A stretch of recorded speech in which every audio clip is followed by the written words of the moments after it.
Hey, it's Tyler, host of the Tyler Knows Everything podcast, where the nose is crossed out because I always want to learn more. As usual, I'll go ahead and get all of the advertisements out of the way now, so there's no interruption during the content of the show. This episode of the podcast is sponsored by my patrons on Patreon. Today's patrons are Ty Kudrain, Roxanne and Eric Helberg, Judge Mitch Templeton, Wade Adair, Mark McKee, Paul Prosperi, Joe Gilbreth, and Zach Hawthorne. Judge Mitch Templeton sponsors this podcast as a political ad paid for by the Mitch Templeton for Judge campaign. You too can sponsor this creative effort for as little as $5. Just go to patreon.com/Tyler Knows Everything. That's www.patreon.com/Tyler Knows Everything. All content in this show is intellectual property of Tyler Troutman and is not to be reused for 1,000 years. My guest today is host of the Beer and Bullshit podcast, and in this episode, we literally did neither of those things. However, we did experiment with cooking and eating some $1 ribeye steaks from Dollar Tree and drank a bottle of awful whiskey, but for a very specific reason. Please welcome Corey Crowns. Tyler knows everything.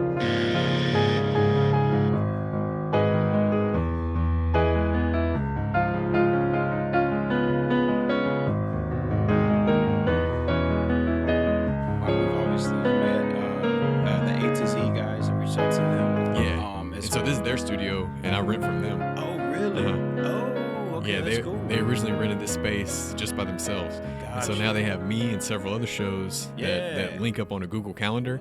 That's cool. Nice. Okay. Yeah. So a lot of the decoration is theirs. You know, a lot of the equipment. Yeah. And then for some of my podcasts, I bring in my own equipment just so I have my own memory cards and gear. Got you. Yeah, and I can also go two people, because I can take these microphones with me. I can take the cameras with me and go to, because I had that World War II veteran. Obviously, I didn't get to see that episode. I went to his house because it's he's 96 years old. Oh yeah, so it's a little easier. But how did that go though? I mean, I'm definitely going to check it out. Oh, it was really cool. Yeah. It's he's such a sweet old man. Yeah. But he just he killed so many people. Yeah. You know what I mean? It's so ironic. And so he's got some pretty crazy stories. Oh yeah, for sure, man. And I see that there's there's like new, and it's awesome. It gets me excited. I see there's like a new podcaster in the area. Almost daily now. Yeah. There's like a gamer. I forget their name, but they're the Lamer Gamers. Yeah. The barrier of entry to get into podcasting is very low because equipment has gotten cheaper over the years. Yeah. And back in the day, equipment might have been more expensive, but now with Amazon, stuff is a lot cheaper. And like this, and because phones have gotten more advanced, you could literally start on your phone. Before a lot of people do. Yeah, man. I started. We still use Anchor. You know what I'm saying? Yeah, Anchor's a free hosting service, right? Yeah. Mm-hmm. So the first 2 episodes is literally my phone and a conversation. Mm-hmm. You know what I'm saying? And then we picked up the equipment. Some micro. The recorder and then some headphones, we're working that way now. So eventually, we'll upgrade to, this. Or I see Zoom has like a newer gadget. It looks similar to the Rodecaster. Yeah, it's crazy. And it actually does its processing in real time. It's pretty advanced. Yeah. Wow, that's cool. Are most of your guests in person or via Zoom? Yeah, so the first 4 guests that we had on B&B, they were in person, and then just due to everything going on, I was like, you know what, let me try reaching out via Zoom. And it's cool because Zoom is actually it's easier to get people to say yeah. If I'm being honest, so like the little flip, he was just like I listened to the Little Flip episode because I'm a Houston rap fan. Oh, really? Yeah. Okay. Do you have any particular like Mike Jones, Slim Thug, Paul Wall, the Still Tippin' from the 90s? For sure, man. That song, what's crazy is like that song's like timeless. You can play it today and it's still like we're a still banger. tipping in 2020. Yeah. Right? With masks They need to on. give Mike Jones his phone number back. You know, if a number from his shirt. Yeah, the 281 Yeah. 330. If you call it, it's not his anymore. What's crazy? He It's funny because like I've seen memes and it was like COVID-19 memes, and it's like if you want the cure for COVID, call 281 330. You know, I like. Oh yeah, I like how they're so true to Houston, no matter what. Like Slim Thug has that track of Joel Osteen, who's a pastor in Houston. Yeah, and it's mixed up with his. His track. Yeah, and it sounds really hard. It's funny. You have the beat, and then like you have like the sermon. I'm pretty sure it was right. like a sermon. Yeah, it was talking about who you hang around with. Winners and losers, and he was talking about getting up out of the neighborhood and making something of yourself. And it's just funny because it goes back and forth. But and you'll see Paul Wall at a Astros game, when they won the World Series. He'll take a selfie with people. Yeah, bro. Like you said, those guys are just so just true and dear to Houston. I mean, after making so much money, it's like they don't even want to like go to Cali or most like superstars, like they get famous, they move to California or New York. These guys are like, nah, I'm staying in Texas. Yeah, for sure. Yeah. Well, I told you I got two surprises. So before we get too far in, I'll bring out the first one. Uh-oh. All right, so I had to reach way down on the bottom shelf for this. It's called Old Camp Whiskey. Now, there's a story behind this, okay? If you saw the first episode of Joe Rogan and Elon Musk, they're drinking whiskey, and it just so happened to be he gets a lot of sponsors where people just give him stuff, and he was like, I don't know what this is, somebody just gave it to me, and it was Old Camp Whiskey.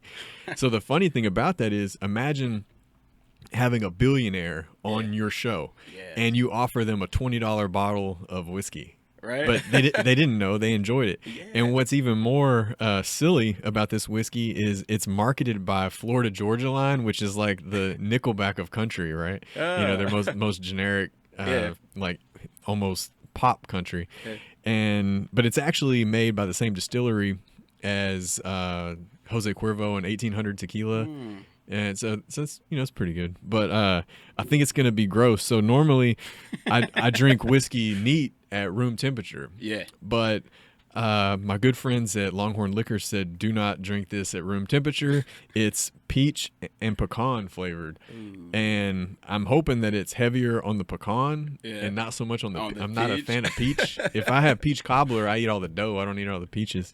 Yeah. But so we're about to try this, and we're gonna drink what the billionaire drinks. Yeah, see what it's about, man. That the second the second time he went to Joe was. I didn't like that one as much. It was more about Neuralink. The first one was about everything. Yeah, literally everything. And then like out of nowhere, like 2 hours in, you see him just like hit a joint. I'm like, oh wow. Yeah, it might have even been a blunt. I don't know. He has some that are mixed with tobacco because he's been into that lately. I can't imagine. I mean, I'm sure you'd probably do really well with like a convo with that guy. And I like talking honestly, but I can't even imagine cheers, trying to. Thank you, sir. Yes, sir. All right, so let me get your review.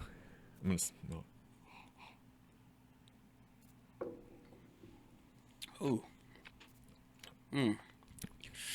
It's too sweet.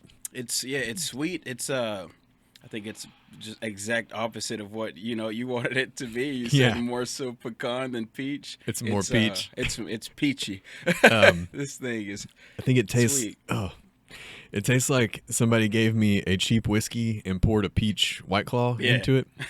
But I'm down for one glass. Good God. Yeah. I'll take a glass for sure. The second surprise is I was driving past Dollar Tree, which in Dollar Tree everything's $1. Right. There's nothing over $1. It's not like Dollar General where it's kind of like Walmart type stuff. Dollar Tree is everything's $1. And they had a banner outside that said steak sale. And I said, hold on, what kind of steaks are $1?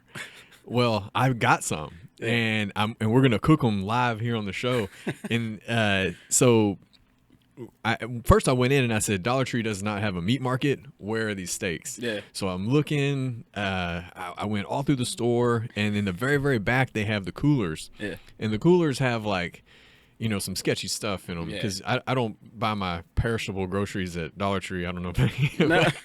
but I don't know if they're trustworthy. but just like how the whiskey was on the bottom shelf, Yeah. these are on the bottom shelf in like a box, and so they're frozen steaks. So take a look at these. So this is what you get for $1. This is a $1 ribeye. Oh, wow. It's paper thin. Yeah. And you'll notice it says mechanically tenderized. So if you've never heard what mechanically tenderized is, that's where they basically punch the meat with metal and needles. Yeah. And it has more susceptibility to E. coli. So you're not supposed to, like, I like my steaks medium rare. Right. Me too. You want to cook these a little bit longer because of the mechanically tenderization. Oh, wow. And look at that. Can I check this out? yeah, give it a little look over while I set up this. So I've got some alien technology. Yeah. That we're gonna cook this on. You can cook anything on here. It could be frozen. You could have frozen fish, Thanksgiving turkey. I've cooked lobster on here. It'll cook everything in 5 minutes. Turkey? Is it? Yeah. What? It won't cook the turkey in 5 minutes, but it cooks most things in 5 minutes. So it's an infomercial product. So you give it a little spray there. You know what's crazy? Like today, even in today's world, dude, like infomercials are still like like it's easy to like just get hooked on the. They're still a thing, right? Yeah, and it's crazy. Sometimes I watch Shark Tank, and then you have the one lady. She's always talking about like QVC and stuff, and I'm like, man, is that still a thing? She's like the queen of QVC, and she always wants to take those Shark Tank products to QVC, and I'm like, who is watching that? Exactly, but if you I know they have a website where most people go to QVC.com, and I don't know, I just it seems like oh gosh, it's coming apart. It's not even staying. It's so thin, it's not even staying together. It looks like a bird landed on the grill. That is crazy. Dollar Tree steaks. I mean, I guess if there's a will, there's a way, man. All right. So, the lid on. Oh, cool. You just crank that sucker up, and then it just gets to cooking? Cook time, 5 minutes. And right before our eyes, steak will appear in 5 minutes. That's crazy. So tell me, for my listeners, to try to get some crossover, tell me the name of your podcast. It's called Beer and Bullshit. Can we curse on here? Yeah, you can do whatever. So there's no rules. I don't have a boss. Okay. Yeah, so you can say whatever. Okay, so the name of the show is Beer and Bullshit. And honestly, dude, like just out of boredom, in the midst of the quarantine and everything, I was like, you know what, man, I've tried making clothes, it did okay. I tried making music, it's like I like talking to people. I like going to a bar, I like having a drink, having a good conversation. Why not record these conversations? Yeah. Because people might be able to get something out of it. You know, I mean, it could be meaningful, it could be meaningless, but no matter what, somebody can pull something out of it. Right. So was it born out of the quarantine? Yeah. Oh wow. Yeah, bro. We started Beer and Bullshit, or I started Beer and Bullshit in March, like late March. Okay. And I was like, you know what? I'm sitting there. I like Lone Star, so I was drinking a Lone Star. Yeah. I was like, man, I like beer. I like conversation. Let's try this. My sister recommended Anchor, so I was like, you know what? We're gonna run with Beer and Bullshit. I had to get sort of creative because there's like 4 Beer and Bullshit podcasts. Oh, okay. Yeah, one, and it's crazy because one guy, his name is Corey as well. Oh wow. Yeah, and they have like the biggest Beer and Bullshit podcast, But it's like whatever, it's local. Yeah. I'll continue to grow with it. There's a few podcasts that share the same name, just because there's over 900,000. Yeah. I don't think there's any that have the name of mine. Just No. but No, not I don't yet, think at so. least. Yeah. Honestly, man, not to get off track, but like I look at you, just in the podcast world, like as our Joe Rogan of this area, what I'm saying, in terms of podcasting. It's very flattering because I definitely pattern my show after his. Yeah. And try to showcase these people that have amazing stories. Every episode of Joe Rogan is not about Joe Rogan. It's about that singular guest. Most of the time, it's one person. and it's incredible people that you may not realize we have right here in Southeast Texas, and so they just need to have their story heard. Absolutely, yeah. And you know, another thing I appreciate about your show is, yeah, you reach out to literally everyone. You know, most podcasts, like, they have like a niche, or they turn to certain like a certain genre. You know, but no, like, you know, you guys are just yeah. I mean, I've had the diversity is amazing because you know, I've had a women's fashion clother and an NCAA college quarterback that had a life sentence to prison. Yeah. Along with you know, fitness experts, farmers. Yeah, everyone. It just you know, it goes on and on. No episodes correlate with one another. It's all about the guests. So people that have never heard it ask me, you know, what is your podcast about? And I said, well, it's about the guests, and there's, you know, over 50 episodes out there that feature amazing people. Just pick one and roll with it, and then see where we're definitely going to find something that you like along the way. Yeah, most definitely. There's so many different episodes to choose from, like you said. And yeah, man. So and you're on Spotify too, right? Yeah. What all platforms are you on? We're on Spotify. We're on Apple Podcasts. We're on Google Podcasts. Pretty much anywhere you can find podcasts. We're on, you know. Yeah. And like I said, I struck up a name, Being Bullshit Podcast, and I wanted to sort of do the same thing, reach out to everyone, you know. How did you actually get Little Flip? So, good story. I used to promote, I'm from Southeast Texas, but I ran off to Houston way back when, and I used to promote like clubs or pubs in Midtown. You know, and in the midst of promoting, dude, I would annoy the shit out of rappers and celebrities, their agents and, you know, their managers. I just send them like crazy emails, you know what I'm saying? Just trying to get these guys to come out to the club. So I had Lil Flip's, his manager's number still in my phone. His manager's name is A-Dot. I reached out to A-Dot. I said, look, I just started a podcast. I only have like 7 episodes. I go back and play like the first episode, and it's cringy because it's so, you know, the audio quality is so bad. But it'd be fantastic if I could have Flip on the show. Yeah. Just reach out, see if he'll do it. Sure enough, you know, he texted me back in like 5 minutes. He was like, yeah. You know, so we got on Zoom. It took him about an hour past the time we were supposed to record. So I was like, oh man, this guy flaked on me, you know? Yeah. But he popped up. Lil Flip's phone pops up, you know, and we just got to going, man. Honestly, I think people like that are on their own time schedule because everything revolves around. They get used to things revolving around them. Yeah. And one of the funniest things when the podcast began was you said, hey, did you see the list of questions that I sent over just so you're prepared? He's like, nah, man, I don't mess with that. He's like, and he just wanted to go off the cuff. Yeah. He was like, man, I don't like I don't like knowing what I'm going to be asked, and like that sort of like in the beginning, like because we were recording, you know, sort of threw me off guard a little bit, you know, because like, you know, I don't want to just put you on blast, you know, about anything, but you know, it was pretty general. But of course, I'm like a stan, if you will, you know, so I definitely had to just ask him a few things, and it went really well, you know. We had a good time. So the steaks are done, man. I'm gonna give you the better looking one. This other one looks sketchy. All right, so we got this little flap of meat here. Definitely don't feel like you have to eat the whole thing. There's a knife and a fork over there.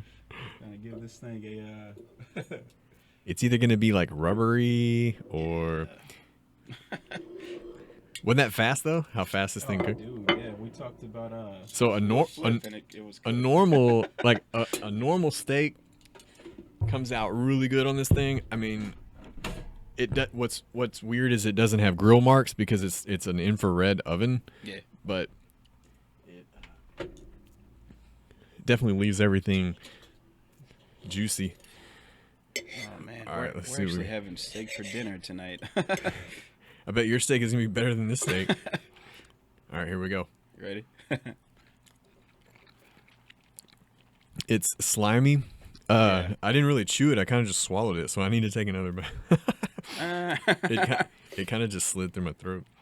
It's not terrible, but I mean, it's just questionable what I might be eating. Yeah.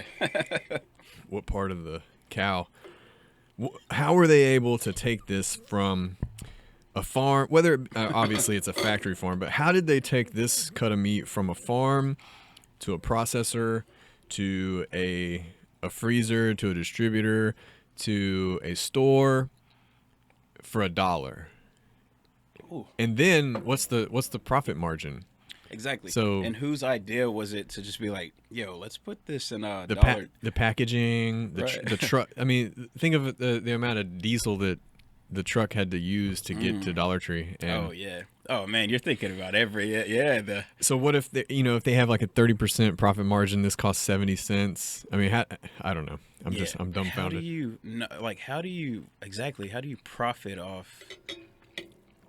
I don't know, dude. I mean, shit, it could be I don't know. We could end hunger with this product.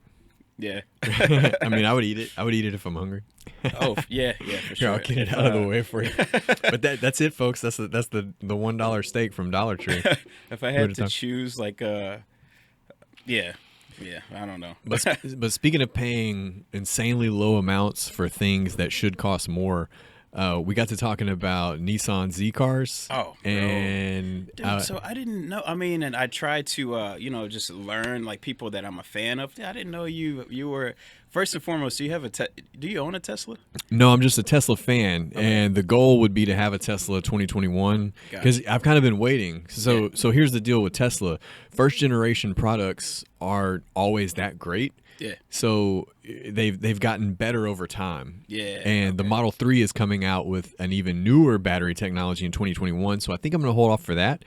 The Cybertruck factory, which they announced last week, is going to be in Austin, Texas. That's great news. But knowing that the factory's not even built yet, imagine when the release date of a lot of people reserved a Cybertruck, which I would love to have. Like, but what, $100 or something? Well, yeah, but it's going to be years before delivery, and I would be at the back of the line. So I would rather go with a Model 3 probably next year is what I'm going for. So the Cybertruck factory, is it it's in Austin, or is it just around, like maybe like Bryant? Probably, probably in the outskirts, because gigafactories are some of the world's largest buildings. Got you. And so it's not going to be like downtown I-35. I bet it would be somewhere around those outskirts. Got you. There's so much land, and it's nice out there. But back to Nissans and Zs, yeah, man. So you own the 300? Yeah. So it's an interesting fact. I actually have 4 vehicles, but they all have a specific purpose, and I'll explain. So I have a company car, which it's free. It's free car, free gas, free insurance. So why not, right? But you can only use that for Monday through Friday and business hours. So you got to have a personal car. So my personal car would be the Prius. So that's the only car that I have a car note on. That's it. Out of the 4. And it's a super tiny car note. It's almost done. Fantastic on gas. 50 miles to the gallon. Yeah. And then I also have a big Chevy truck to kind of converse that, because there's 2 types of people in the world. People that own a truck or people that borrow a truck. You always need a truck for something. Absolutely. I've got kayaks, I've got bikes, I've got lots of camping gear. Yeah. Just trailers, helping a friend move. What if you want to get an RV later? Yeah. You're going to have a truck for something. So I have a truck with 250,000 miles. So that's the same distance as from the Earth to the moon. Oh, shit. But it's paid. It's paid for. Yeah, Chevy? Yeah. Oh, okay. Well, it doesn't matter. Right. 1 million miles. Yeah, we could. Yeah. So it doesn't cost me anything. It just stays parked unless I need it for truck stuff. Yeah. So my theory is that all these people that drive trucks just for their daily driver is kind of a waste, right? Yeah. You use your truck for truck stuff. And so that was kind of my goal, is to have a car as a daily driver and then a truck for truck stuff. Got you. Trucks aren't meant for waiting in line to pick up your kids at school. They're meant for hauling stuff. Yeah. And then the 4th car, this is where it gets interesting. So in the early 2010s, like 2010, 2011, 2012, the price of scrap metal was hot. It was a big thing. And I saw this show on Spike TV called Scrappers, where these guys were in Brooklyn, New York, and they had vans, and they would go get refrigerators, things out of basements and delis, all this scrap metal from wherever they could, and they were turning it in for money. And I was like, whoa, I have a truck, I have a trailer, and like I'm in Southeast Texas where there's like farm equipment rusting. Like I could do this. Yeah. So I put out an ad that said free scrap metal removal, and just to see what happened. So I got all these calls of people throwing away washers and dryers and hot water heaters and tractors and all kinds of things, and it was just free money. The deal was like, because they would call and they'd say like you're not gonna charge me, and I'm like no, I do this as a free service, and I'm gonna take the money of the scrap metal, right? So I started doing this for probably about a year, and then I got a first call about a car, and I used a come along, which is a hand ratchet winch. Right. It has that little click. It was a nightmare, and so I said I'll never do that again. So I used the money from scrapping that car to buy a winch. And after I bought that, you just push a button. And after I bought that winch, oh man, it was on. I scrapped hundreds of cars, and this is where I would actually buy them. So I would give people $100, $50, $200 for their car, and some of them I stopped scrapping, and I would make a run to Houston and sell them for parts at a parts yard. And so I'm calling, seeing how much they'll give me, and I give the person, maybe half. I'm trying to get it. It's a hustle. It's an amazing hustle. I was hauling sometimes 3 loads a day to Houston. Then I found out you could scrap cars in Louisiana without a title, and I was scrapping stuff over there. Were you doing this all alone? Yeah, that's what was the amazing thing. So there was like an actual business in town here, a well-known business that had signs all over town like Cash for Cars. Yeah. I was cutting into their business. I mean, this was like a fleet of tow trucks, and they called me one day, and because I guess they had a decline in their business because of me. I'm just one guy, and they're like, "Where's your yard? We're gonna report you to the EPA." Blah blah. And I'm like, "Dude, I'm just one guy. Like, if I'm cutting into your business, then you need to reevaluate your business model." You need to change some things up. So here's where the fourth car comes in, because along the way, you get to be the type of person where you don't want to scrap every car. You're like, I could fix that up. I could sell it. You do a few things. Well, I just so happened to get a phone call one day and ran across a 1994 300ZX T-tops. Probably 60. Oh. Bless you. Sorry about that. Probably like 60,000 original miles. It hasn't been messed with. Nobody's done any modifications to it. It's not a twin turbo. It's a naturally aspirated, but still, it's that 3.0 V6 with the rear wheel drive. Right. And what the deal was is sometimes mechanics do side work at their house, like for friends and family. So he had several cars at his house that he was doing side work on, and this car was left there because the bill was too high. Oh wow! So he was moving. He said, "I'm closing on this house. Next week I got to be out of here. I need this car gone." Okay. And I said, well, let me know what happened to the owner. I got to, make sure it's legit. Right. For sure. Need some information. Yeah. So he said the owner, he said the car was stolen and then the owner recovered it. But when it was recovered, it wouldn't start because there's a security mechanism. Gotcha. And all the panels were taken off on the inside, so it looked like the car had been taken apart because he was trying to troubleshoot and said it needs a new computer. A new computer is costs too much for what the car is actually worth, and the labor involved. So he said the owner said, I'm just going to walk away from it. Yeah. Well, I said, okay. So he wanted $100 for the car because the car's not that heavy, so it's not going to bring a lot at the scrapyard. Yeah. So gave the mechanic $100. I did an inquiry, found the owner. The owner was in Port Arthur, but he, had been registered since the 90s. Oh, wow. And so I made sure that he didn't want it or anything. So I said, I just don't think I can take this to the scrapyard. Let me take it to my mechanic, buddy.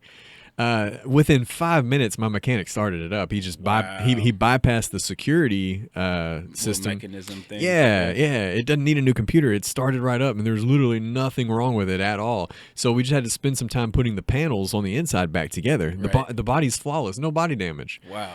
Which is rare, for a car that old. For sure. Then I knew that I was going to keep it. Yeah. So I did a full tune-up, like $1,000 tune-up, which was new spark plugs, new every fluid that could be changed. I changed it. Every spark plug, every filter, everything that a water pump, anything that was like a changeable part. I did it because I was like, I want it to be legitimately reliable. For sure, I'm sure it runs like a champ. Yeah.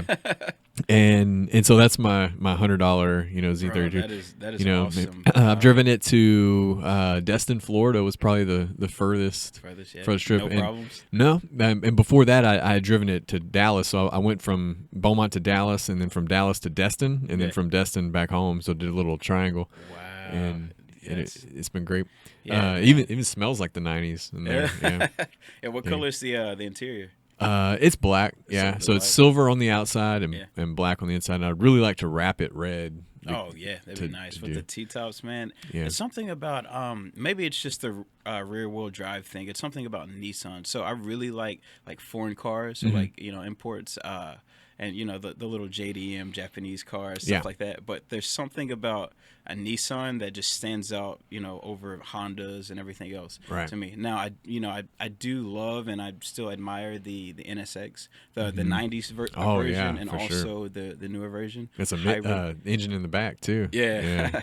Really those are cool, man. There was it's funny that there was a post on Facebook the other day, and it was like the back of the newer NSX, and like everyone was like, "Oh, that's the new Corvette. That's the new Corvette." Oh, right. And, like it offended me. I'm like, "No, that's an NSX." You know what I'm saying? And people are like, "What are you talking about?" Acura, yeah. I guess they thought it was the new mid-engine Corvette. Yeah. How do you feel about that?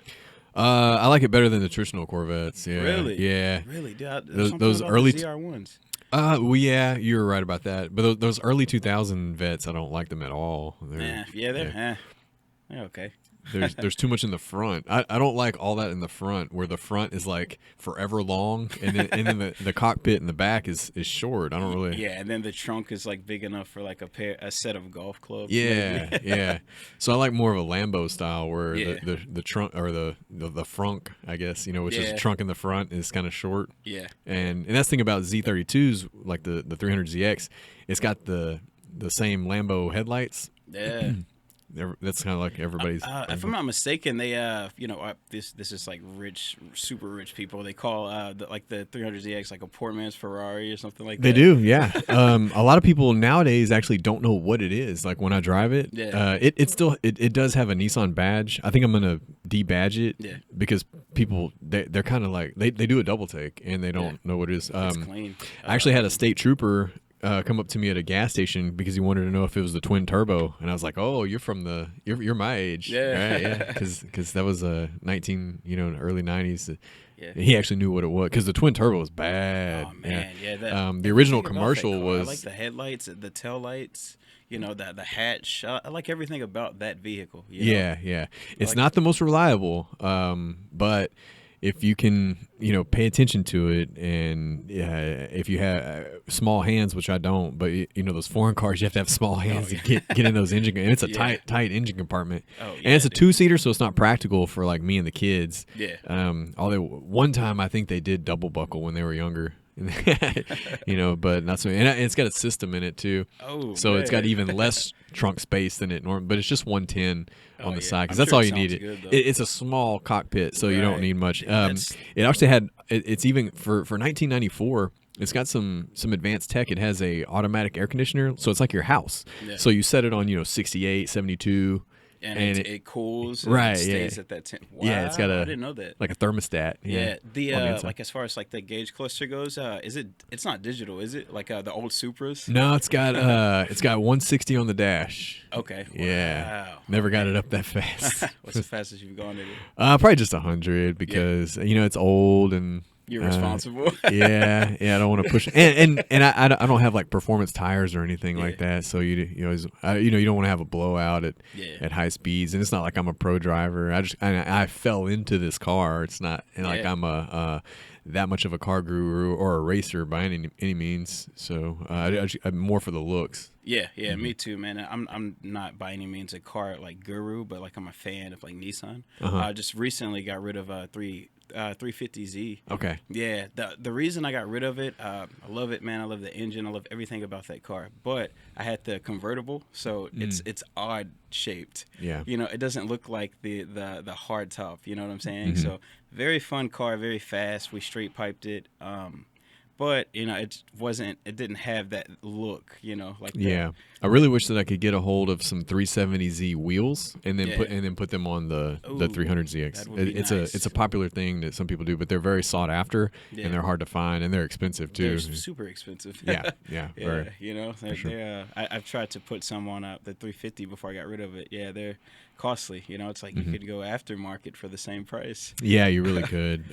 Works are popular. That WRX. Yeah. Have you seen the new GTR?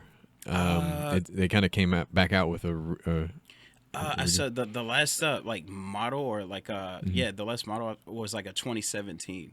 I'm not sure if it's still they have that same look as the 2020s, but I haven't seen one. That is a bad car. Yeah, I've seen the older model around town. This guy that has the license plate that says Sultan. Yeah. Yeah, I don't know who it is, but is it black or white? I forgot about the color. I remember seeing the. I've seen one GTR in Beaumont, and it was a black one, if I'm not mistaken, either black or like dark gray. Mm-hmm. Could be. Yeah. It was nice, super nice. So, do you have any future plans for your podcast or guests that you're really trying to get? Honestly, man, like you said with yours, you know, I'm just trying to reach out to everyone. So right now, I'm trying to. Right now I'm actually like having conversations with like I think it's Aqua Hydrate, if I'm not mistaken. It's a water in a bag. Okay. Yeah, so it's hydrogen water. You know what I'm saying? And it's man, I drank it one morning after drinking. You know, pretty sure we had an episode that night, and I just felt great after drinking it. You know what I'm saying? So I was like, you know what? Let me reach out to these guys. Maybe it's just really hard to get people like that on a show called Beer and Bullshit. Oh, okay. You know, right. and that's the only obstacle that I'm facing or struggle that I'm facing right now. It's hard to get certain types of people on a show, you know, with that name. You know, Gotcha. They don't want to tarnish their reputation, even though I feel like everyone has a beer from time to time. Oh, sure. Yeah. You know, so. Yeah, I'm on this new kick on water for what's called TDS, Total Dissolved Solids. It's like the amount of minerals in the water. So most of the time I get that 40-pack bottle of water from Walmart, great value, that says like purified water, right? Yeah. So that's water with nothing in it. And I didn't know, but when you drink water like that in your body, the water is looking for minerals, and so it's robbing your body to absorb those minerals for itself. So we should really be drinking spring water, and which would be kind of like the Ozarka brand that's right next to it, just a few dollars more per case. But then they have enhanced spring water that has more total dissolved solids, and so I've been kind of drinking some of that here lately. Yeah, it's crazy because like you go in a convenience store, you know, and you just see like all different types of bottled water. You know, I guess excuse my ignorance, but like I'd go in and just grab a bottle of water, you know, but like some of these waters they're different. You know what I'm saying? Yeah. They're different. You get what you pay for. Yeah, and you can really notice the difference in the taste and the difference in where it came from versus some. And also, I drink a little bit of like Perrier and Pellegrino, which is the the mineral water, because it can actually, it's carbonated, so it can make you feel a little full. So sometimes you tend to eat bad later in the day, in the evening. Yeah. The owner of Spartan Race, he always says he's like, if you're trying to keep a clean diet, just go to bed early, because he's like, the Doritos come out at night. You know, nobody eats Doritos for breakfast. Yeah. So it's like, go to bed early. But if you can't go to bed, just you drink a bottle of Perrier or Pellegrino, and you feel kind of bloated almost because of the CO2, and you're not really hungry anymore. So it's good to know, man. Yeah, because at night you get bored, you throw on Netflix, or you throw on a show, and you want those Doritos or ice cream or whatever it is, man. Speaking of Netflix, how are you keeping up with or staying distracted from everything going on right now? You know what I'm saying? COVID-19. Yeah. I keep myself insanely busy. I'll just start adding stuff to my calendar, and so I don't have a lot of downtime. I only have about maybe an hour, if that, to watch some TV. And then maybe a driving time to listen to another podcast other than myself. Got you. Yeah. And other than that, man, I just try to find things to keep my calendar busy. Yeah. Sometimes it's, I have to take those moments and remind myself to slow down. Yeah. And then I have kids. I'm a single dad. Yeah. So I've got them for 1 week, and then 1 week with, off and on. Got you. Yeah. So that week that I'm with them, they're busy with stuff, and I'm into them. And so this week, for example, when they're at their mom's, I'm scheduling as many podcasts as I can, doing all the editing, doing all that. So that way, when they're with me, I don't have any, I don't have to leave for, hey, I got to go do this. Yeah. So I try to compartmentalize on things like that. And a lot of the stuff I watch on Netflix there's so many docuseries, I kind of got into those because they're learning. Podcast is learning because I don't read books at all. Really? Right, yeah. Because if I read a book, I'll fall asleep straight up within 5 minutes. So I have to consume my intellectual content either visually or audio. Got you. Yeah. Okay. It's good to know, man. Yeah. And also I'm keeping up with my health, during this time too. Yeah. I went that during the original shutdown, which was like, March, April or so. Yeah, where late March. Like the stay-at-home order, like the big one, the lockdown, whatever. Yeah. Didn't work out at all, and that was the longest I'd ever gone in my life without working out because I didn't have anything at home because I've always been a gym person. I always go to a gym. Yeah. I like the camaraderie. I like, they got the better stuff. Right. You get stuff at your house, usually it's not as good. You get out of the house, Yeah. And so I didn't have anything, and I had my bike and I had running, but it wasn't the same. I didn't have the weights. That's what I primarily do. I don't do a lot of cardio. I mostly like lifting weights. Yeah.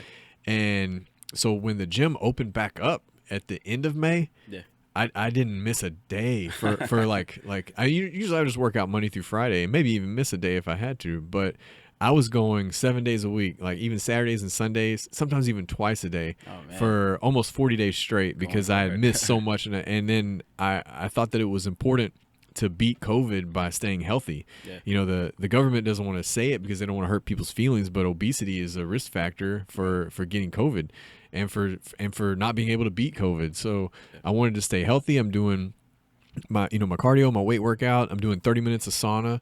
I'm doing I go straight from the sauna, which is like 160 degrees, 180 degrees, to a cold shower to get that shock. COVID doesn't want these lungs, right? Yeah. COVID would get in there and be like, this guy's breathing in 180 degree air. Get us the hell out of here, right? Yeah. But taking 20,000 IUs of vitamin D per day.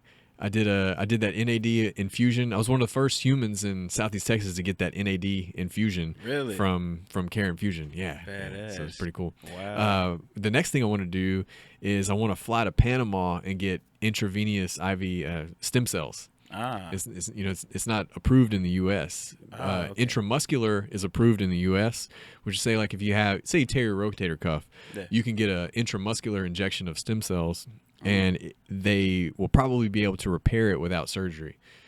So you get that same thing intravenously, and the stem cells can become any cell. So they're going through all your veins throughout your whole entire body, just looking for something to fix.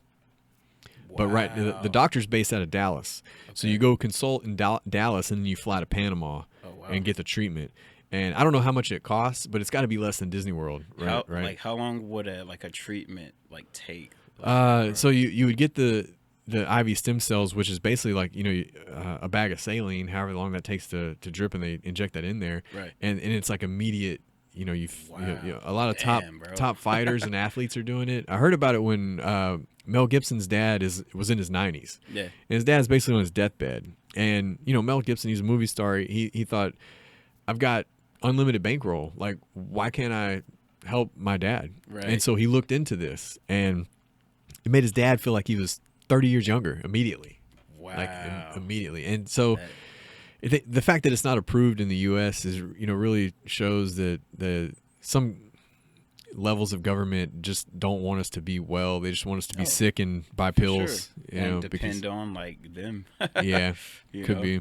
There's so many things that intravenous stem cells could improve, especially for longevity. So I'm on this mission to try to live to 100 if I can. Oh wow! And I want to do. Like you're well on your way. Yeah, I'm just all about trying anything that's out there that is for good health. For sure. And reporting back on it and experimenting. I've done my degree's in nutrition, but I don't use it for my career. So I've done things like a ketogenic diet and then do blood lab results. I've done the carnivore diet and done blood lab results. I haven't done any plant-based because I really don't like it and I don't have an interest in it. but it'd be worth trying for 30 days just to give a report but you back. miss out on the Dollar Tree steak, bro. Yeah. So I'll probably live to 99 because I ate that. Yeah, that and this old camp whiskey. Yeah. I'm gonna have to do some serious training to make up for this year. You know what? After the first, after the first or second sip, it's okay. Yeah, it's not bad. It's just the sugar content's got to be up there. Oh, for sure. Yeah, you could right away. It's just like right peach. And I, with like Blanton's or Booker's or any Buffalo Trace, a couple sips and you're feeling good. Yeah. I don't feel anything. You'd probably have to drink a gallon of this stuff. You're like, eh. Yeah, man. Honestly, it's like you just got really scientific, but that's. I'm gonna go home now and like look up all that stuff. But honestly, I think the key to like happiness and good health for me personally, like in the simplest form, is laughter.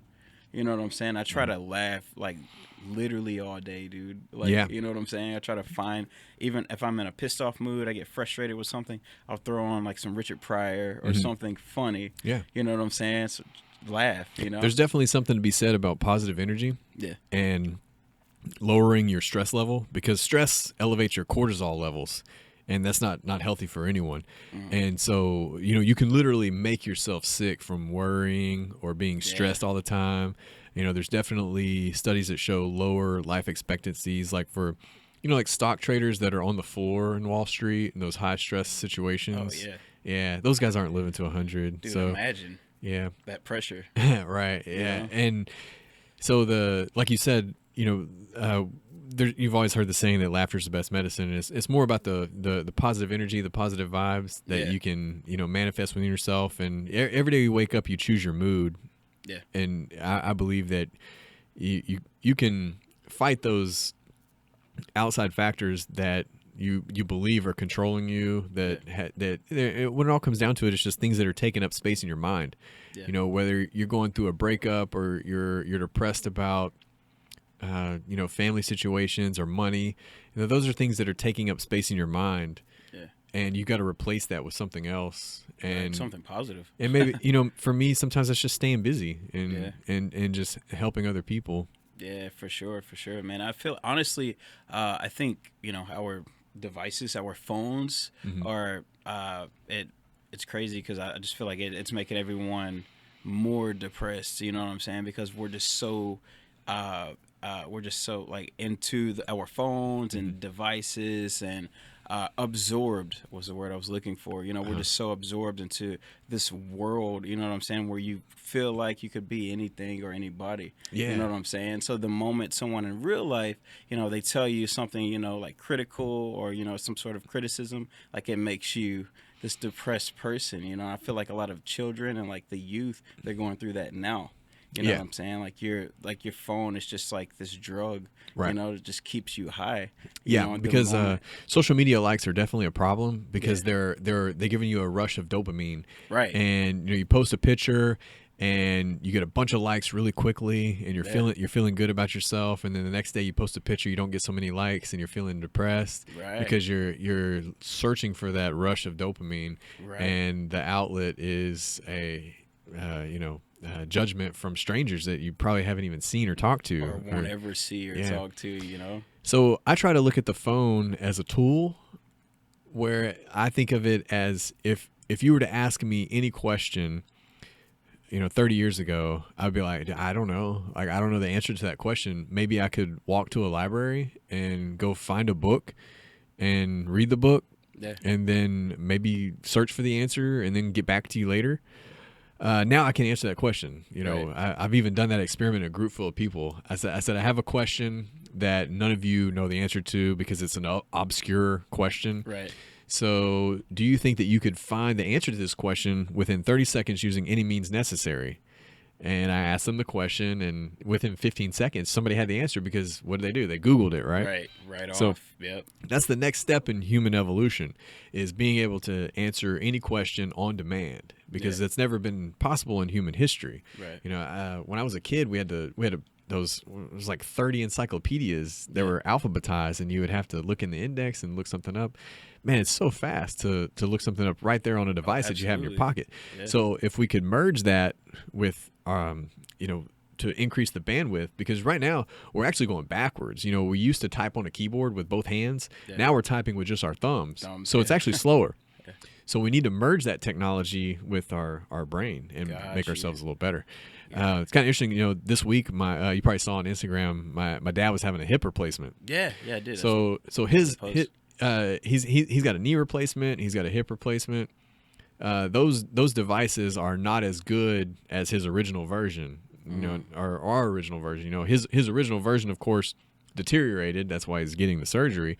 But current times, there's not a lot of people with a hip replacement or knee replacement that are killing it athletically versus when they were younger with the real deal.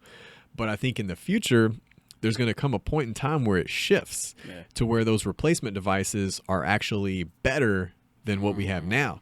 And it may turn into an elective surgery where people say, hey, I want to get a better knee. I don't have anything wrong with my knee, but that's a better knee, and I would like to have it. Especially like the same thing with like breast augmentations, right? Yeah. Girls don't get breast augmentations because something's wrong with their breast. They're getting it because they want to look enhanced. Right, want an enhancement of some sort. And you know, that's a visual enhancement, but I think later in the future it's going to become a mechanical enhancement where you have a shoulder that can throw faster, you've got a knee that can jump higher, you've got a hip that can squat more, and people are going to electively have those surgeries. And it's going to be a big quandary of separating like the haves and the have-nots, because the people with money are going to be able to get those augmentations sooner before and they may become a better athlete. They may become superhuman. You know, what if they're able to get those devices plus Neuralink technology? That's pretty scary, right? But it's like, it's crazy to even think about, like football. Just use football for an example. To have a level 99 team playing against another level 99 team, like, who wins the game? Right. Yeah. I think they just open it up, you know, with all the sports with the anti-doping, and just let them do whatever. They're paid professional athletes. Right. That's on you. You do what you want to do. Let's see you hit a home run out of the park, like like not space. Like not into the stands, but out into the parking lot. Right. Yeah. Because it comes down to, there's so many people doing it, kind of like in the Tour de France with Lance Armstrong. You know, they're like, he was a gifted athlete and he got caught doping. But if you say, well, let's snap our fingers and take away everybody that was doping, there'd be nobody left. You know, so. That's true. There's still something to be said about his athletic ability that got him to where he could, and it's professional sports. Just let them do what they want. You know, we were I was kids in the 90s, you know, taking creatine and lifting weights, trying to be like Mark McGuire and Barry Bonds. We didn't know they were taking steroids. Yeah, right? And these guys are just massive. You know what I'm saying? Like, for sure. Are you watching any sports, by the way? Like any professional sports? I don't really have the time to sit down and watch an entire sports game from start to finish, because some of them are 4 hours, like a football game. Oh, yeah, baseball. Yeah, and so I like to go in person. Yeah. And I like to watch the big games on TV, but I just don't have the attention span. Like I was telling you, I'm luckily if I could maybe squeeze in an hour of TV at night, and it's usually something to fall asleep to. Right. So it ends up being 30 minutes with a sleep timer. So, I just don't have the attention span to handle sports. Yeah, it'll be a social event, like if friends invite me out to the bar or something. Or like a big fight. I like fights because they're faster. Right, know? They're faster, and honestly, with like the UFC, the way it's going right now, I think it's better without a crowd. You can hear a lot of people have said that. You know what I'm saying? You can hear the coaching. You can hear like every punch land. It's cool. You know. Yeah, it reminds me of The Ultimate Fighter, which was the reality show. Yeah, because they didn't have a crowd. I mean, they had their teammates, but they didn't have a crowd. Yeah, so they just had coaches. It's cool. You know, everything about it. It sounds better. Looks better. You know, you're not distracted by some celebrity or whoever might have you. You know, in the crowd. I like it. You know, but as far as like basketball, I love basketball, but the way it's being played today or right now, I don't like it. I don't like basketball or football. I'm not sure if I'll watch any NFL. Growing up, I played basketball. That was my favorite sport. And so I don't mind watching a basketball game because it's quicker. When you go to a Rockets game, it's from start to finish, you're out of there in 2 hours. And that's great. That's my attention span. A football game is just or a baseball game. A baseball game. Yeah. Love to go with friends. Love to have a beer, watch the game. But by the 7th inning, I'm like, God, I'm so bored. Yeah, it's like it's time to go. Yeah, just not enough action. Yeah, for sure, man. Well, what else you been up to lately? Anything? Not much, dude. Honestly, man, I'm at home, bro. Like, if I'm not, trying to come up or create new ideas for the podcast, I'm at home with, the girl and, her 2 kids, our kids. So we're just chill at home. And you're mainly in the Orange area? No, Groves. Oh, Groves, okay. Yeah. I'm from Orange. Grew up, born and raised in Orange, went to Little Cypress. At 17, 18, I just ran off to Houston. Yeah. Wanted a bigger. I needed more. A lot of people run to Houston, they don't come back. Yeah, I ran off to Houston for about 10, 11 years. What part of Houston did you live in?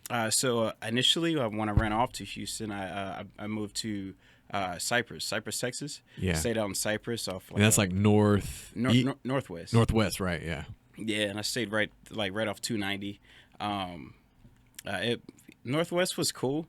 It's like suburb-ish type environment. It was okay. But after discovering, the rest of Houston, I moved over to Southwest, which was I moved to like Westheimer and the Beltway.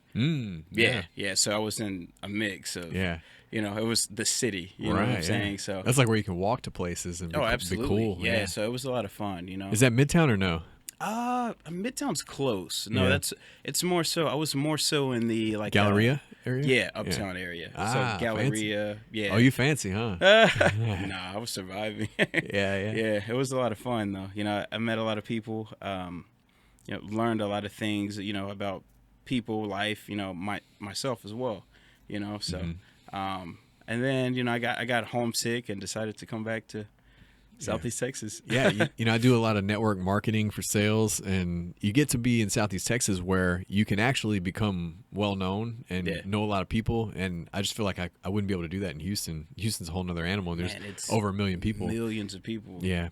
Yeah, you can literally, you can be like a resident of Houston. I feel like, for like 20 plus years, go to a certain part of Houston and be a complete stranger. Oh, for sure. Saying? Like where literally nobody knows you. Yeah, and you kind of just stick to your neighborhood. Like people say, oh, I live in the Heights, I live in River Oaks, and that's like their bubble. Yeah. Yeah, and I just had this conversation with a buddy. It's crazy you said that. I feel like it's the same in like Beaumont or like Mid County, but Houston, it's literally just like neighborhoods or like bubbles. Yeah. It just consists of nothing but like bubbles. Mid County for sure. Mid County's gotten cool over the years, and they like to stay there. You've got the wheelhouse, you've got everything downtown. Yeah. But speaking of downtown, they've got Nature's Brewery, and I know you mentioned that we wanted to try to help the breweries out. Oh, dude, I just saw on the news today the owner of Port Nature's Brewery was saying if things don't change, we're gonna have to file for bankruptcy. Yeah. And so if you want to, any of your friends that at the brewery, there's Poor Brothers, there's Struggle Street, there's Buckenstein. Yeah. That was recently on A to Z. Yeah. Yeah, and just due to having a podcast in Southeast Texas called Beer and Bullshit, I figured I could reach out to these guys. You know what I'm saying? So I reached out to them via IG, Port Nature's Brewery, the Poor Brothers. Simply told them, like, look, dude, I know you guys are having a hard time. Everyone is, but we enjoy, a good drink from time to time. So if there's anything I can do or I can reach out to my buddies, we can do to help, let me know. Port Nature's Brewery, they reached out to me and I'm like, dude, that sounds good. You know what I'm saying? Let us know. Okay, we'll participate. You know what I'm saying? So I figured I could grab a few gift cards from each brewery, do it as like a giveaway. Yeah, and I'll do the same. I'll pledge that right now. For my podcast, I'll go get some gift cards from each one of those, and I'll give them away on social media. So be on the lookout for that. I think all that they can do right now apparently is sell growlers to go. And that's not the heart of their business. The heart of their business is people coming in and hanging out, right, and buying drinks by the pint and hanging out with their friends. So not, a lot of people like me, I don't really drink at home. I drink socially. So I'm not going to go and get a growler and take it home. But I've been there to the brewery many times, to hang out with friends and drink multiple flights with friends. So that's what they're missing out on right now. And it's, it's sad because, there's other bars that are inside of a restaurant. You can do whatever you want. You can go sit in. You can, for sure. Yeah. And there's Home Depot, Lowe's, Walmart that have zero restrictions. Just wear a mask and you're good to go. Oh, man, it was so crazy, dude. I was in Walmart of Twin City. This was last week. I'm like waiting in line to check out at like a self checkout, and I get I'm waiting 15 minutes. I finally get to the little kiosk deal, and it's not accepting cash. So there's a coin shortage, bro. Yeah.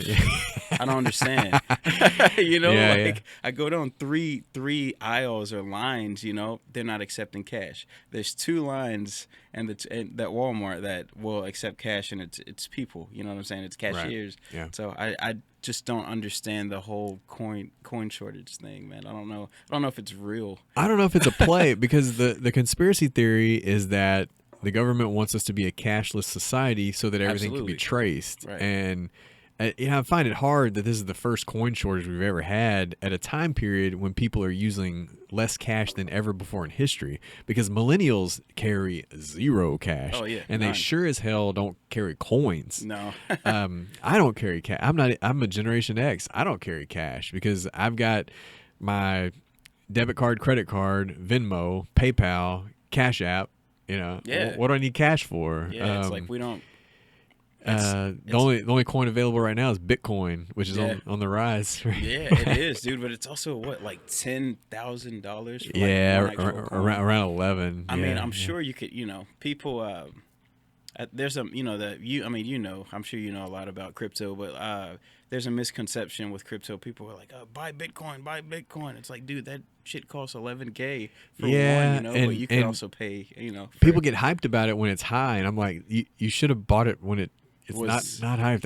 It's so backwards. I've seen so many people on social media be like, hey, do I know anybody about that knows about Bitcoin? I'm trying to get in. And I'm like, I think you missed the boat. You should have got in earlier. And they also forget there's also like Litecoin, Ethereum. There's other crypto. Yeah. You know what I'm saying? I've really been wanting to get a crypto expert on the show. There's a few that I know. Some that have made some legitimate money on it for sure.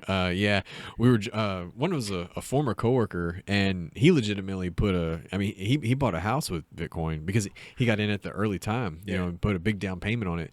And we both used the app Coinbase, which you can buy partial. Because I didn't buy a full. I used like $500 to get in, and just kind of experiment with it. You can you're buying a partial Bitcoin basically. So but we were out to dinner one night, kind of drinking, and I was when we were talking about cryptocurrency, and I pulled up my app, and he showed me his app, and I was like, oh, you for real? Like I when I saw the amount in his account, I was like, oh, it was big up ballin'. there. yeah, way up there. And luckily he probably didn't have to put that amount of money in. I think that was some of his gains, because that first run that it did, when it really took off, he was in on it early, and so he had, when he showed me, I mean, I saw it with my own eyes when I saw his Coinbase app. It had a legitimate amount of money in there that was beyond anything I deal with. So it was pretty neat to see it in real life. Right? Yeah, and I've watched just YouTube videos of crypto, how it works. Yeah. Also like Forex, things like that. But I'd love to like sit down with like an expert. And, just to hear their story. For foreign exchange, there's a cool app and website called Nadex. It's the North American Derivatives Exchange, and that's where you can trade like the dollar versus the yen, and the dollar versus the euro, or the GBP, Great British Pounds, oil futures, soy, all those different commodities. Yeah. And they have like 5-minute bets, so it's like expiring in 5 minutes, and it's really neat. They give you maybe like $1,000 of play money to learn. Yeah. And then you can jump in with real money. Oh wow. That's cool. I've messed around with that a little bit. It's kind of fun. Yeah. There's so many different things like on the internet, or internet hustles. If you will. Right. You can make bank. Like same as going to the Golden Nugget. But you can do the same thing online. Yeah. I might put some money on that Tyson fight. So Tyson's going to come back and fight Roy Jones Jr. What do you think about that? Honestly, man. I haven't seen any like training videos of Jones Jr., but I've seen some training videos of Tyson. Everybody has, dude. He looks like he could fight anyone. He's another animal. Let alone Roy Jones Jr. I think he could fight somebody in their prime. Yeah. I heard a rumor that he might come back and like there may be a Holyfield fight. That one I don't know about. So initially I thought it was Tyson versus Holyfield, but I guess it's it's Jones. Yeah, yeah. And it's still gonna be a good fight. The Vegas odds are like -350 Tyson and like +350 Jones. Oh wow. So yeah, it's heavily favored with Tyson. Dude, yeah, because he looks fantastic on camera. Oh yeah, so fast. Yeah. And those punches are just like, I imagine getting hit by him one time. Oh yeah, you're dead, right? A regular jaw, like us. I mean, we're funeral, right? Getting hit by Tyson, right? Dude, yeah. So you follow MMA a little bit too? Honestly, bro, not really. Oh, okay. I mean, I'll watch the fights, and I'm trying to get into it. Yeah. And speaking of MMA, I have a buddy. He's his name's Ruben Alanis. Mm-hmm. He's one of the best MMA fighters in Southeast Texas. He just opened up a gym. It's called Wolf Den Gym, Okay. So I think I'm going to start going to classes and learning a little bit more. I need that discipline in my life. Do you know what the style is? I'm not sure of his style. I know personally I want to learn Muay Thai. Okay. You know what I'm saying? But I know that's an entire life. That's a lifestyle. Yeah. You know what I'm saying? So what about yourself? You follow it? A little bit. I remember when I was a kid in the video store, like the VHS tape video store. Yeah. They had the first ever Ultimate Fighting Championship. And it was wild back then. So you had sumo wrestlers and guys in karate gis. Like they didn't even know what it was back then. Yeah. This is before Dana White. This is before they had any money. This is like when politicians were like trying to outlaw it because they thought it was gladiator barbarism. You know what I mean? Yeah. and this is back in the Ken Shamrock days and the Gracie day. That's kind of when jiu-jitsu got put on the map, where it was all these strikers. It was just strikers fighting, boxers fighting karate guys, fighting taekwondo guys, fighting Muay Thai guys. And then jiu-jitsu came along and they were just submitting people like bam, bam, bam. Yeah. So people started paying attention more to the grappling. And so it's something I've always been interested in because I've always been into participating in striking, like karate as a kid and then taekwondo in college, but never any grappling. There used to be a jiu-jitsu club that worked out in the same gym area as the taekwondo club. So it would be like I would get there 30 minutes early and jiu-jitsu's doing their thing, and they were always weird people, for sure. This is 2001, I guess, and they'd always invite me like, hey, you want to come roll with us? That's what they call it. Right. And it was neat. One day I was like, yeah, whatever, okay. And so I was with partnered with a guy that was experienced, low level experience, but the coach was coaching me and not him. So he was saying like, put your hand here, grab here, blah, blah, blah. And it was just weird how fluid it was. Like everything that he told me to do just made sense to dominate this other human. Right. And so it's always been fascinating. And I know that I really need to get into, jiu-jitsu. There's kind of two types. There's gi and no gi. And so I always thought that I would gravitate towards no gi because that seemed like real world because you don't wear gis. But if you think about it, where you kind of are, like what if somebody's wearing a suit or like your flannel that's unbuttoned? That's kind of like you can use that as leverage. Right. And not to mention a necktie, think of how man. How dangerous it is to wear a necktie and get in a fight with somebody who's experienced. Yeah. You should really wear a breakaway tie. Always. Yeah, dude, that's something to think about. Something. Yeah. So I don't have any grappling experience currently, but I would like to do it. It would be super hard to add something to my schedule. Yeah. Especially something that people typically dive into because once you get into it, right? It's like CrossFit or jiu-jitsu or being a vegan. Like that's all you want to do. Right. You know what I mean? You become almost obsessed with it. It's its own little world. It's its own little community, and that's great. It's great for people. So I got to see if maybe I can do it 2 days a week or something like that. But it's definitely something I want to try for sure. Yeah, definitely, man. It's interesting. I'm becoming a fan of watching it. You know what I'm saying? Mm-hmm. But being a part of it as well. I think of course, after educating myself and learning a little bit more about it, just so I can understand and get what I'm committing to. Yeah, mainly for the part of, the world's kind of crazy right now. Yeah. And if you take someone who knows just a little bit of jiu-jitsu and someone who knows none, it's like night and day if they get into an altercation. Oh, for sure. Yeah. It's game over. Yeah, exactly. So you just need to know a little bit, and I've already got the striking background, so Yeah. just for the basics. The problem with Taekwondo is it's mostly kicking, and if you're not up to date on your flexibility, it's kind of a waste. Like yeah, I have all that knowledge, but I'm not that flexible anymore, so it's kind of useless. Yeah. Right. Yeah. And it's just there's only so much you can do with your hands. So you punch someone, you could break your hand. Oh, yeah. Not as much so as when you kick or use a knee or an elbow. So it's important to have all those other aspects too. Yeah. I mean, unless you're like a really, really high level boxer, then yeah, you could get away with using hands only. Yeah. And maybe being good at defense, but like a Tyson, huh? yeah, but man, you catch somebody in the wrong part of the head or whatever with just your hands, and that hand might be useless for the rest of the fight. So you got to have other things in your arsenal to work with. Yeah, for sure, to utilize it. Mm-hmm. For sure. So just going back just a little bit, like how long, like when did you start your whole podcast, your whole operation? Yeah, I started about a year ago. So Really? there's 52 weeks in a year, and Yeah. I've got about 50 episodes out. So Okay. so I stayed pretty consistent with an episode a week for a while there.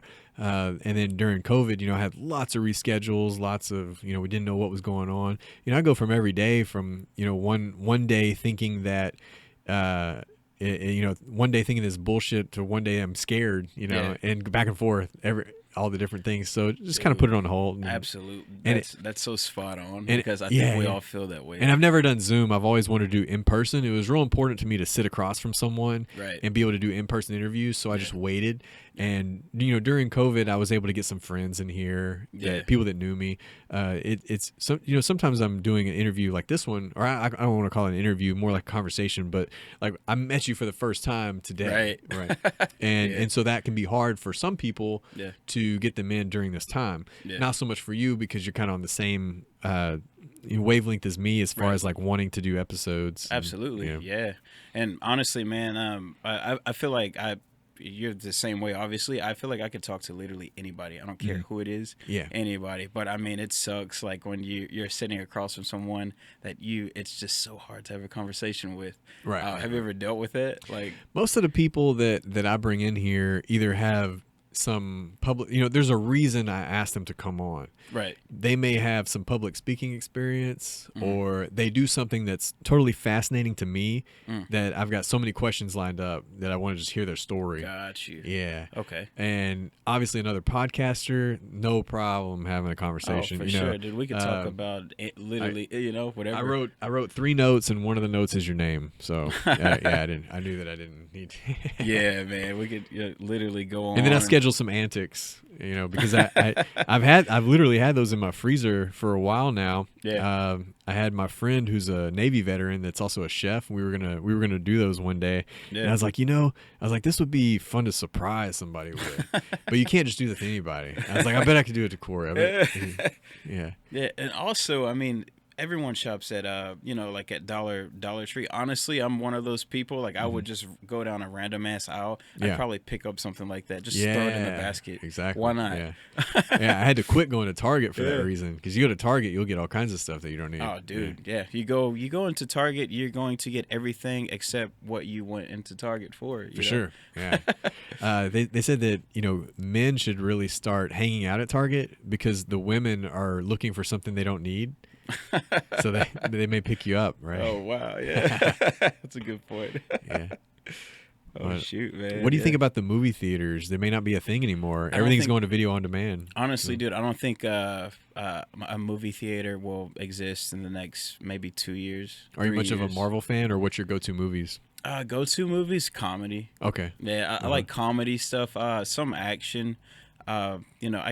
I really liked horror like back then, but like now it's so corny and everything's the same. Yeah. I'm a big like Adam Sandler, any type of comedy. Adam Sandler, Bernie Mac, Chris Rock, right.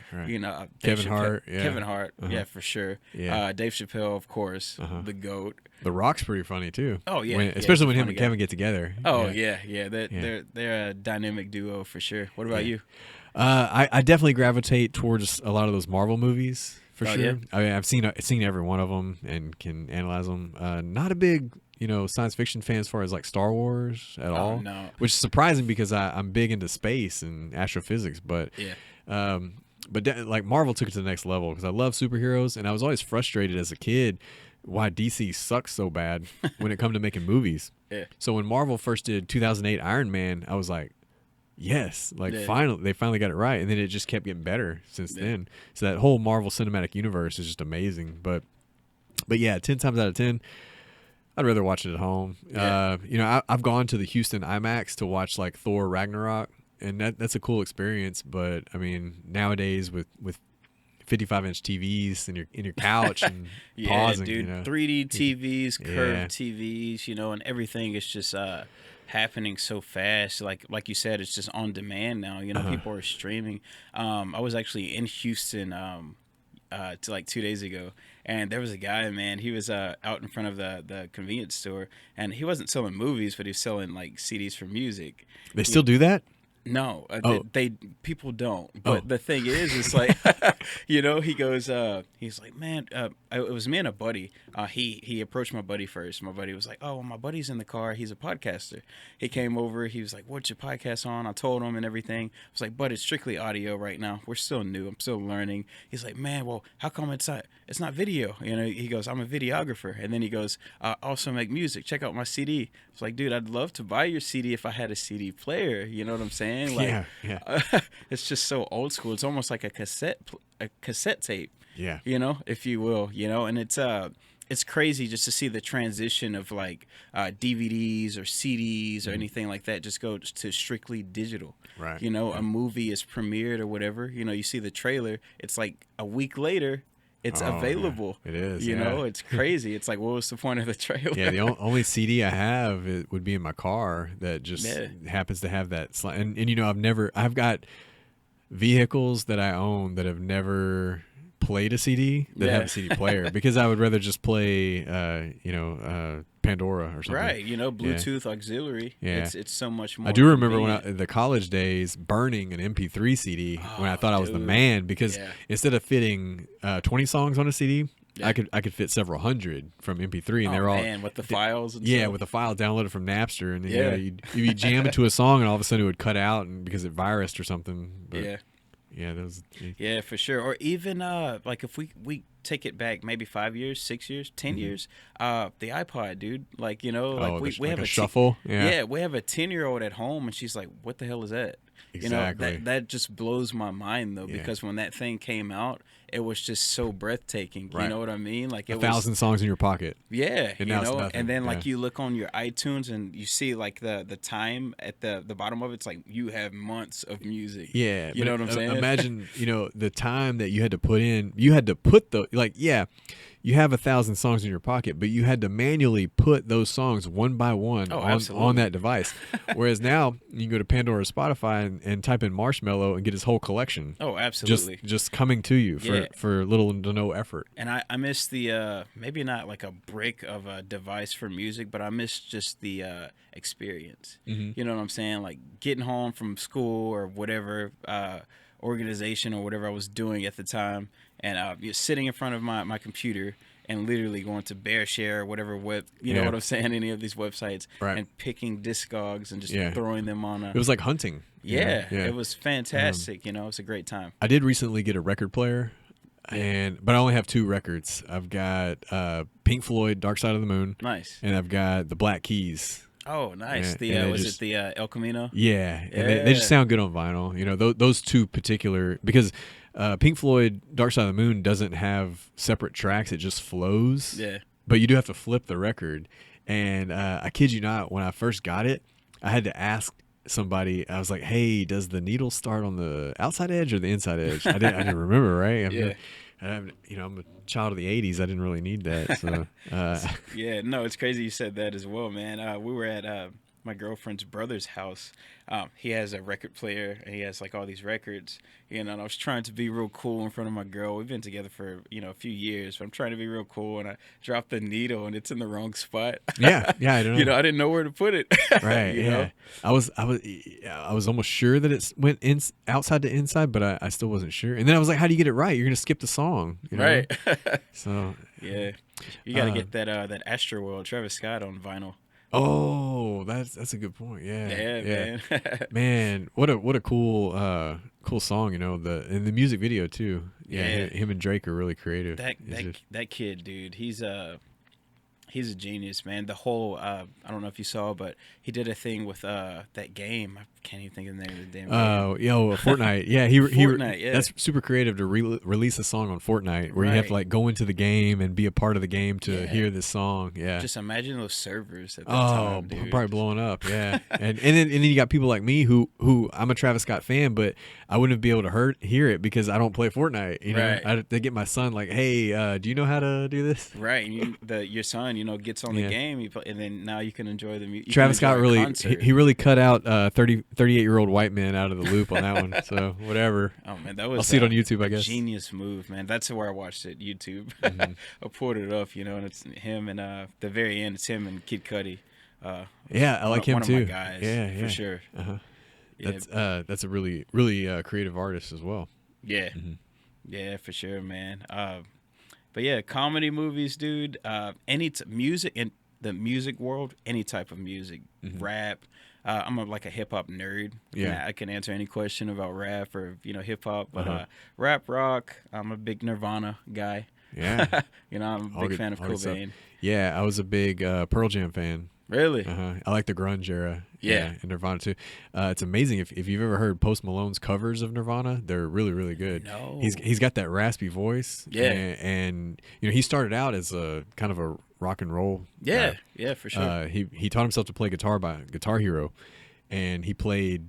There's even an old video of him. I think he's wearing like a Texas flag shirt, like in a country bar. Yeah, singing some stuff. But he covers Nirvana songs all the time, and it's really amazing. It's good, huh? I'm gonna have to check that out, man. Yeah, they're easily to find on YouTube. He covered a Stevie Nicks song, and also in true Nirvana fashion, you'll appreciate this.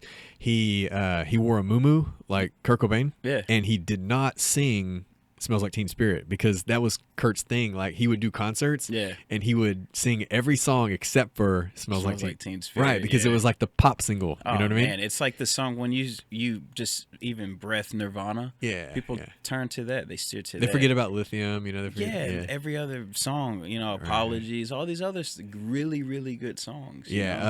Post Malone, All Apologies is really good. Really good. I'm gonna check that out, man. Because dude, I like Cobain. What it was is there's several documentaries and everything, but there's one called The Montage of Heck, and that one just puts you like you have to be like sitting in front of this television set or TV alone, just so you can just absorb yourself into it, and it just puts you in this. It gives me chill bumps, every time I watch it because it just puts you in this place. Yeah, it tells you about his entire life from start to finish, right? Everything that was going on in his mind and just the different things he dealt with as a child, peer pressure, all kinds of things. There's some really fucked up things in that documentary. Yeah, I wish that he wasn't gone so soon because imagine what he could have created, just with like Michael Jackson and Prince and all these other artists. Avicii, I'm big. I like EDM, electronic dance music, and Avicii died so young and had so many great tracks where he would feature other artists. And I wish one day I could go to Tomorrowland or maybe even Burning Man, where they have a lot of. Dude, Tomorrowland would be super cool to go to. I'd like to see Diplo in concert as well. Yeah, that would be a good one. Super cool to see Diplo. Yeah, I have a buddy from Houston. He was on the podcast. DJ, I always say fun, but it's pronounced fun. Okay. Yeah, kind of like faux or pho. Ah, right. Yeah. I had him on the podcast, but we were just talking about the current situation and everything going on. We missed a lot of music and things I wanted to ask him about music. We'll get there though. I'll get him back on. So cool. Yeah, the EDM world is it's pretty cool though. I do enjoy it. Yeah, I like it when they feature random artists. It's probably my favorite. Not just EDM by itself, but a vocal track of another famous artist. Yeah. Like Diplo and Skrillex did a song with like 2 Chainz, and it was amazing. Right. Yeah. Febreze. Yeah. That was one. Yeah, dude, it's really or, good. Or like Halsey and Marshmello. It's like really, really great tracks. And then and pretty much everything that Avicii did. I've never heard a single Avicii song that was bad. So yeah. Well, before we wrap this up, man, you got any other questions? Kanye 2020. Oh yeah, he did drop out. Yeah. Did he officially drop out? Yeah. I don't even know if I don't know if he officially ran. Right. Yeah. Officially ran was a tweet. So basically publicity stunt. But yeah, I was kind of hoping it would play out. Right? Yeah. If there were ever a year to put your foot in the door, this would be the year. So he's screwed. He painted himself in a corner now because this would be the year to do it. There's no other craziness time. But yeah, he dropped out, and Kim made a press announcement about his bipolarism. But man, if you go back and watch the video of Runaway, that's creative genius. Honestly, right? bro. So just back to music in general. If I know anything about anybody in the hip hop world, it's Kanye West. Yeah, you know what I'm saying. So remember when he dropped Runaway, the video, right? The little movie. It was on MTV, VH1. It was on everything. Yeah. At one time, and just the way he played the entire album throughout the movie, it's just all. Like and it was genius. High level. Probably the highest level ballet dancers you could find. Yeah. For that. Remember I forget what year, it was MTV Music Awards. Yeah. He's just, in front of this little podium like deal. There's like a MPC on it, and he's just playing that one note. I remember. Ding, yeah. ding, like, it was a drum loop machine. Yeah. And he was playing it himself, and it was a MTV Music Awards. Yeah, and then like the ballerinas come out, dude. Like that was just like so creative. 100%, man. Yeah. My Beautiful Dark Twisted Fantasy was probably one of the greatest albums of rap albums of all time, for sure. Honestly, that one and The Chronic by Dr. Dre. Oh, for sure. Most definitely. Also partial Bone Thugs and Harmony as in the 90s, and playing basketball in the basketball culture. Truth be told, when you're white and basketball is your favorite sport, you gravitate towards black culture. Yeah. It just happens. And so I was that kid, right? Yeah. I legitimately thought I was going to play like, college ball and pro ball. And then once I got to college, I was like, oh yeah, that's not so much. Right. but you pretty much listen to nonstop rap, when you're on the bus going to a basketball game. Yeah. And dude, we would shoot. Go back a little bit like further. License to Ill. Yeah. Beastie Boys, man, that was my jam. Yeah, it was like in my teens when I discovered it, but I was like, dude, this is badass. These guys are killing it. Oh yeah. And that was more rhymey, like everything rhymed. Yeah. Whereas other hip hop had more longer verses. And then when Eminem came out, I was like, oh, we made it. Like, yeah. And it was fun how he evolved from kind of like a whiny voice to a more hard hitting, like in Godzilla, and then getting in the beef with what was it? MGK. Yeah. Hilarious, right? It was just hilarious to see the two different generations, because it was Gen X versus millennials, sure. and the views on YouTube were like tens of millions for Eminem and like 1 or 2 for MGK. And it's funny, I saw memes. It was like a picture of MGK like calling him like Stan. Right. And it's like, if there's ever a rapper that you don't want to battle, it would be Eminem. And that Little Flip mentioned that on your podcast, I think, about bringing battles back, or maybe you mentioned it. Because you don't really see that much anymore. And and he because all the beefs with Drake are all fake, right? Because they would be on each other's album, like Drake versus Future, but they're buddies, or Drake versus Meek Mill, but they're on their own tracks together. Oh, for sure. And like their marketing schemes nowadays are just like whereas Eminem, he hates you. Crazy. He dissed genuinely his last album. He dissed everybody. Yeah. And mumble rappers and everybody. Yeah. Well, I appreciate you having me on the show, dude. I definitely appreciate this. This was, it was a lot of fun. I want to try to learn all the words to Rap God. I only know a few. But imagine if I could cover that. Like, what would my fans think? I'm sure. How many people do you think, like, on YouTube that like know word for word? There's some really cool girl covers. I'll tell you that. Like, where some girls just murder it. Yeah. rap god word for word. Word for word. Yeah. Wow. Yeah. Because it's just so like. Yeah. I know. Yeah. Yep. It's crazy, man. You should learn it, dude. You should and get on here and just spit. I'm like I would say I'm 60% accuracy. Yeah. I've been listening. Oh, dude, I've been listening to it for a while, but I got to be 100 or nothing. yeah, but you're not that far off. 60%, Right, yeah. man. You know more than a lot of people. a little more practice. That and I want to learn piano because I like piano remixes of popular songs. Have you ever heard those? Yeah, for sure. YouTube there's is a guy on YouTube. Yeah, so YouTube is like a treasure trove of remixes, right? Yeah. If you're into remixes or mashups, you can find everything you want on YouTube. Yeah. And I got into the piano remixes from Westworld. Yeah. The TV series on HBO. Westworld. About the artificial intelligence back in the Wild West. And but anyways, they in saloons in the Wild West, they had pianos, and so this show would sneak in piano covers of like the Rolling Stones' "Paint It Black." Oh, nice. Or Sweet Child of Mine. Oh, and nice. Okay. Some real banger tracks but in a saloon style piano. So I want to try to learn that. I have a keyboard, but that sounds amazing. Really cool, man. Yeah. Just hearing like Sweet Child of Mine like on piano and or Paint It Black. The best one is probably piano and violin of Space Oddity by David Bowie. Yeah. Yeah, I'm gonna take you. I can take you down a YouTube rabbit hole, but yeah, that was on season 3, where Marshawn Lynch, the football player, actually does a cameo in there with Aaron Paul. Aaron Paul is Jesse from Breaking Bad, but they're in Westworld together, and he's on this designer drug called Genre, which is like a party music drug, right? And the violin version of Space Oddity comes on, and where they're out in the real world, and he's like, "What is this?" And Marshawn Lynch is like, "This is reality, bro." And it's just, I was like, "Wow, that was so cool." But yeah. I like dorky stuff, so. Yeah, that is pretty badass. All right, well, thanks for coming, man. You're welcome back anytime. You're welcome to take this track for Anchor. Throw it up on your channel, and we'll swapcast. And you can get some crossover listeners from me. Maybe I can get some crossover listeners for you. Oh, dude, you definitely will. Yeah, and anytime if you get a rapper in person, let me know. I'm down. Yeah. So the next guy I'm gunning for is Zero. So I'm pretty sure Zero will be in person.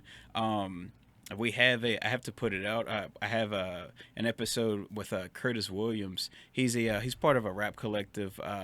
It's called 2-9, and it's just a collective of young guys. They were signed by Mike Will Made It, who's like a big Atlanta guy. He's brush his shoulders for Gucci and all these people, Gucci Mane. So we're gonna have 2-9 on, but it's via Zoom. But in person, it'll be my next guy is Zero. Okay. I'm shooting for that. So my big fish that I want to catch from H-Town is Mattress Mac.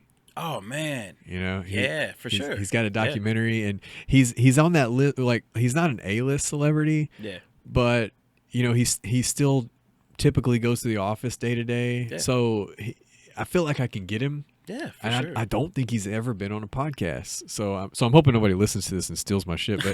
But that's one where like I would go to him, and so my goal is to contact his staff and say, hey, I have a media request, like I'm a journalist, and just say, hey, I need want to come interview you, and it'll turn into an hour podcast at his location. He's not gonna come here, but but that's my goal, just to hear his life story. Oh, dude, which for sure. He's got a documentary that's out there on. It's more like a social media documentary, but just an amazing story of a life, right? Yeah, dude, Mattress Mac, like he, like you said, he might not be A-list, but he's a Houston celebrity, which makes him like a worldwide celebrity, right? You know what I'm saying? If you're a Houston celebrity of any stature, you're a celebrity. Like Houston's a very rich place. And somebody who's on that borderline of life expectancy, I want to record their legacy before for sure, before they pass. Yeah.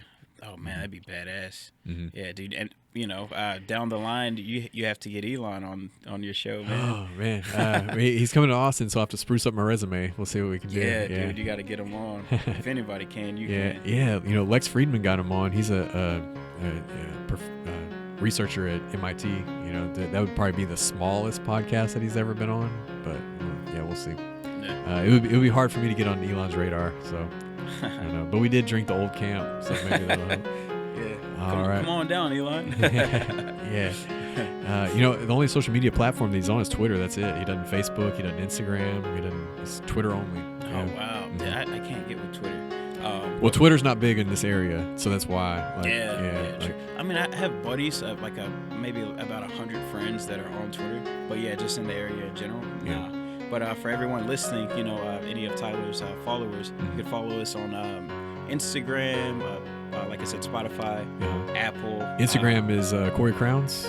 Corey Crowns, Corey, Crowns, plural, and then also beer, and then the letter N, bullshit podcast. And that's the Instagram as well. Got it. And for your listeners, this is the Tyler Knows Everything podcast, where the nose is crossed out because I always want to learn more. I always tell people that they think that the Tyler Knows Everything is kind of egotistical, maybe. Yeah. And I tell people, you know, there's a logo where it's spray painted through because it's a learning show. I'm always wanting to learn more, but it's a play on words. It's fun. It's fun. Sure. It's fun to say. Right. Yeah. All right. Well, see everybody next time.